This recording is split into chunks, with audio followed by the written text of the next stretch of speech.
Bismillahirrahmanirrahim. Assalamualaikum warahmatullahi wabarakatuh.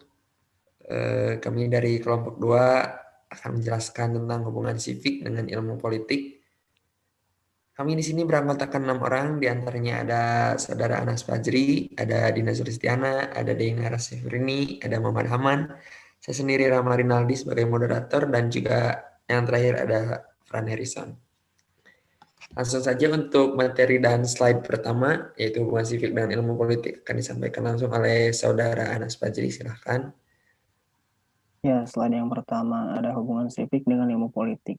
Politik atau ilmu politik mempunyai hubungan erat dengan ilmu kewarganegaraan atau sivik. Hubungan tersebut dapat ditelaah dari kedudukan sivik sebagai cabang ilmu politik.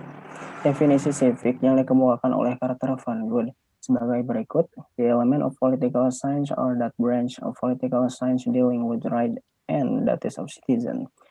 Selain hubungannya dengan ilmu politik, sivik juga memiliki hubungan erat education. Hal ini dilatari dengan kelahiran civic education oleh pelajaran civic, melainkan karena alasan civic education sebagai praktik dari kajian-kajian civic.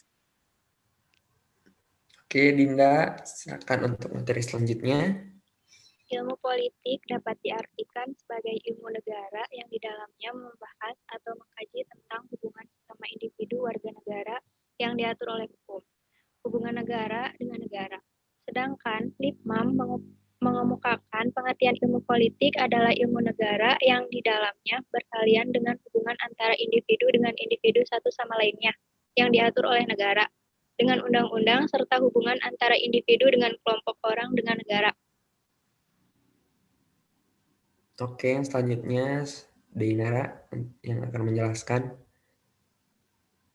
Menurut para ahli, Mariam Budiarjo, 1998, politik merupakan berbagai kegiatan dalam suatu sistem politik atau negara yang menyangkut proses menentukan tujuan-tujuan dari sistem itu dan melaksanakan tujuan-tujuan itu.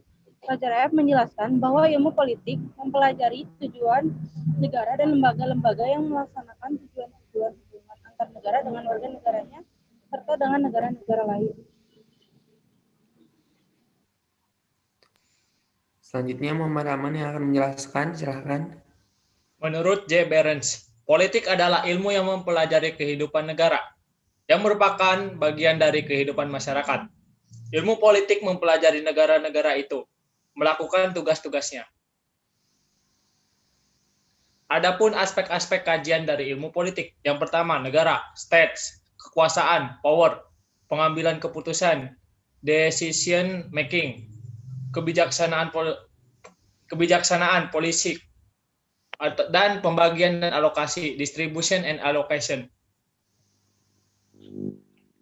Untuk slide yang selanjutnya mungkin akan disampaikan oleh Fran, namun ada kendala jaringan yang di daerah asal tempat Fran.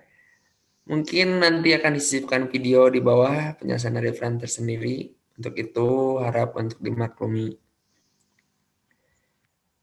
Baik, sekian, terima kasih. Mohon maaf bila ada kesalahan-kesalahan karena di sini kami juga masih dalam proses belajar.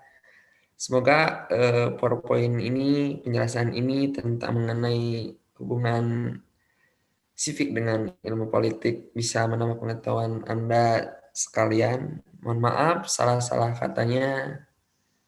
Terima kasih. Wassalamualaikum warahmatullahi wabarakatuh. Hubungan-hubungan cipis dengan ilmu politik itu tidak semata-mata berkaitan dengan asal-usul istilah cipis yang berhubungan erat dengan ilmu politik. Dapat ditelaah, dikaji dari sisi substansi atau pokok dari cipis itu sendiri. Dalam ilmu politik, itu berkaitan dengan cipis berkenaan dengan demokrasi politik yang di dalamnya menyangkut hal-hal yaitu